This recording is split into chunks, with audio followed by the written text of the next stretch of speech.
Hello friends, எல்லோரும் எப்படி இருக்கீங்க? இன்றைக்கி நம்ம பார்க்க போகிற ரெசிபி பாவக்காய் வறுவல். கசப்பே இல்லாத பாவக்காய் வறுவல் எப்படி செய்யலான்னு பார்க்கலாம். நம்ம சப்ஸ்கிரைபர் ஒருத்தவங்க பாவக்காய் ரெசிபி பண்ணுங்கன்னு கேட்டிருக்காங்க. ஸோ இந்த வீடியோ அவங்களுக்காக தான். வீடியோவை ஸ்கிப் பண்ணாமல் ஃபுல்லாக பாருங்கள். சப்ஸ்கிரைப் பண்ணாதவங்க சப்ஸ்கிரைப் பண்ணிக்கோங்க. பக்கத்தில் இருக்கிற பெல் பட்டனை கிளிக் பண்ணிக்கோங்க. அப்போ தான் நான் அடுத்து போடுற வீடியோ உங்களுக்கு நோட்டிஃபிகேஷனில் வரும். ஓகே ஃப்ரெண்ட்ஸ், வாங்க வீடியோக்குள்ளே போகலாம். இன்றைக்கி நான் ஒரு 1/4 கிலோ பாவக்காய் எடுத்திருக்கேன்.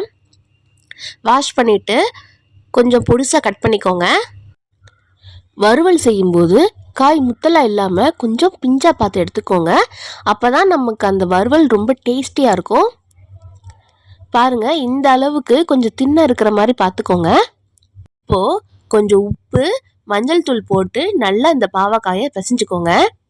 இப்படி பண்ணுறதுனால அந்த பாவக்காயில் இருக்கக்கூடிய அந்த கசப்புத்தன்மை கொஞ்சம் குறையும். ஒரு 10 நிமிஷம் ஊற வச்சுட்டு நல்லா தண்ணி ஊற்றி அலசி எடுத்துக்கோங்க. பாருங்கள், இது கரெக்டாக இருக்குது.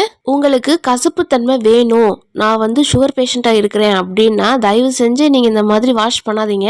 ஏன்னா உங்களுக்கு அந்த கசப்புத்தன்மை ரொம்ப தேவை.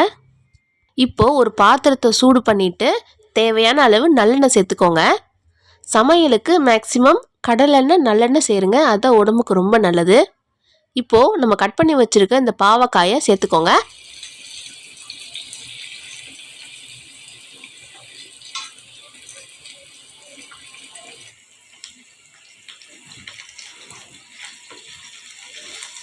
எண்ணெயிலே நல்லா வதக்கிக்கோங்க. மேக்ஸிமம் ஒரு 2 மினிட்ஸ் நல்லா வதங்கட்டும்.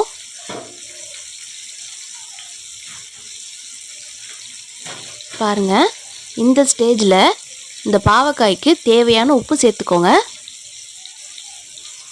ஒரு 5 மினிட்ஸ் நல்லா வதங்கட்டும்.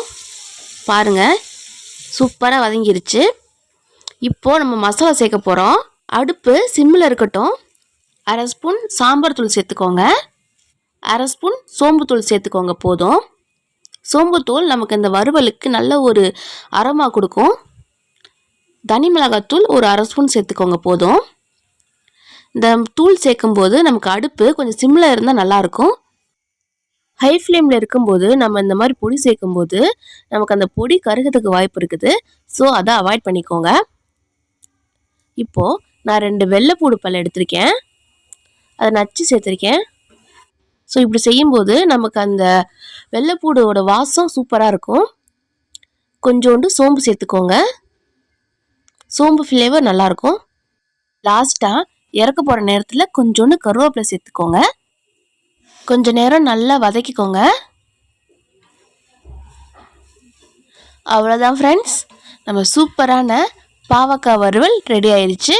இது சாம்பார் சாதம், தயிர் சாதம், ரச சாதம் எல்லாத்துக்குமே ஒரு சூப்பர் காம்பினேஷன். வீட்டில் ட்ரை பண்ணி பாருங்கள். எப்படி வந்துச்சுன்ட்டு மறக்காமல் எனக்கு கமெண்ட் பண்ணுங்கள். இந்த வீடியோ உங்களுக்கு பிடிச்சிருந்துச்சுன்னா லைக் பண்ணுங்கள், ஷேர் பண்ணுங்கள், கமெண்ட் பண்ணுங்கள். ரொம்ப பிடிச்சிருந்துச்சுன்னா சப்ஸ்கிரைப் பண்ணுங்கள்.